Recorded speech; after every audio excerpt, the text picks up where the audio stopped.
So I posted a video a while back called Size Doesn't Matter. And in that video, I talked about how Diego Schwarzman is potentially the greatest short player of all time.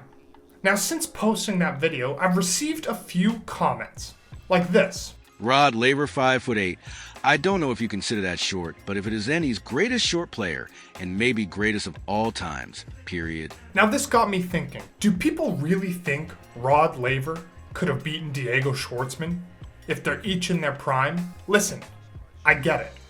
Nostalgia is powerful, but let's be real for a second.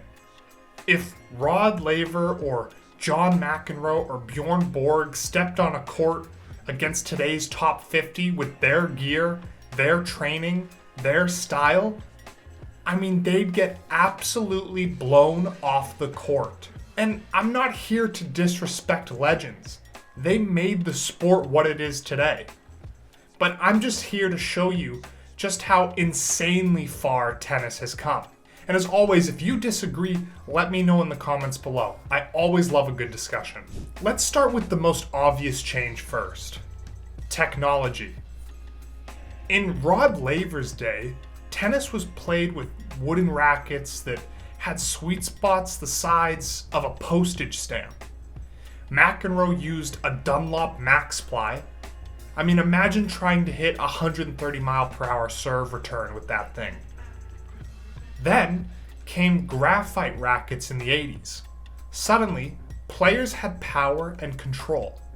In the 2000s, polyester strings like Luxolon and Solinco Hyper-G changed the entire game. Players could swing as hard as they wanted and the ball would dip in. Modern gear rewards three things: spin, power, and explosiveness. Back then, finesse was more of a necessity than it is now. I'm not saying finesse is optional, but physical domination seems to be the baseline. I mean, think about the best players today. Yes, Carlos Alcaraz has amazing touch, especially with that forehand dropper on a clay court, but for the most part, I'd categorize him as a power baseliner. Same thing with Sinner. Now, let's go back to the comment. It's a popular idea. Rod Laver, 5'8" or 172 centimeters, thank you for that comment, is the greatest short player and maybe the GOAT, is what I hear a lot of people say. Now, here's why that logic falls apart. Height didn't really matter as much back then. Serves were significantly slower, courts were faster, serve and volley was the dominant style. You didn't really need a booming serve or explosive reach to do well. Rod Laver's biggest rival, Ken Rosewall, standing at a whopping 5'7" or 173 centimeters. Now, go look at the current top 20, or the previous top 20 back when Diego Schwartzman was a top 10er. There's only one guy under 5'10" or 177 centimeters. And his name is Diego Schwartzman. Schwartzman isn't just short, he's short in the era of giants. He's playing against 6'6" plus servers who can hit 140 mile per hour with spins that can blow any player off the court. His movement had to be perfect, his return game elite, his fitness next level. Let's be honest, Schwartzman was a significantly better athlete than Laver ever was. It's not disrespect, it's just evolution. I mean, he also had access to materials that Laver couldn't have dreamed of. Dietitians, mental health coaches, physical trainers that just far surpass what Laver ever could have acquired. Laver smoked cigarettes. Schwartzman squats 2 times his body weight. Laver played part-time amateur tennis.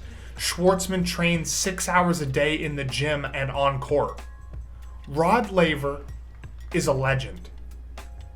But Diego Schwartzman is fighting in a completely different war zone. Now here's the paradox. The game has gotten faster, but the courts have gotten slower. Let me explain. Rackets got stronger, strings got better, athletes got faster, so the sport sped up. Ball speeds skyrocketed. But governing bodies like the ATP and WTA didn't want matches to end in two-shot rallies. So they've been slowing the courts on and on.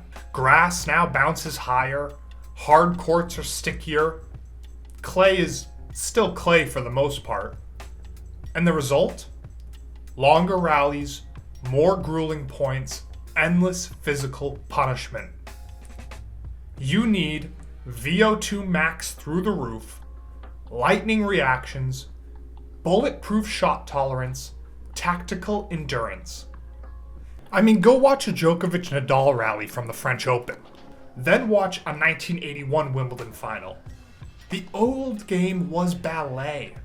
Today, it's borderline physical combat, like an MMA match. It's not just physical, it's strategic. Modern tennis is like playing chess at 100 miles an hour. You need to read spin and trajectory instantly, adjust footwork in milliseconds, adapt to patterns mid-rally, remember tendencies from 5 games ago. Coaches now have access to data and video analysis. Back then, I mean, you hoped your instincts were good enough. Maybe you got to watch some film. Now, before you go writing all your hate comments about this guy doesn't know anything about tennis, the old guys were the best, it's a completely different game, blah, blah, blah. Don't get me wrong. I have the deepest amount of respect for the old legends. They were the best of their time. But we have to stop pretending it's the same sport. The athletes today are faster, stronger, more skilled, and more tactical. The gear is more advanced, the game is more physical, the mental pressure relentless. So the next time someone tells you McEnroe in his prime could have beat Alcaraz in his prime, ask them if they've actually watched tennis in the last 20 years. But what do you think? Do you think modern tennis is better than the old school game? Let me know in the comments. But if you're going to say Laver would beat Djokovic, bring stats, not nostalgia. Thanks so much for watching this episode of Hot Take Tennis. Make sure to subscribe and smash that like button for more content on all things tennis. See you next time.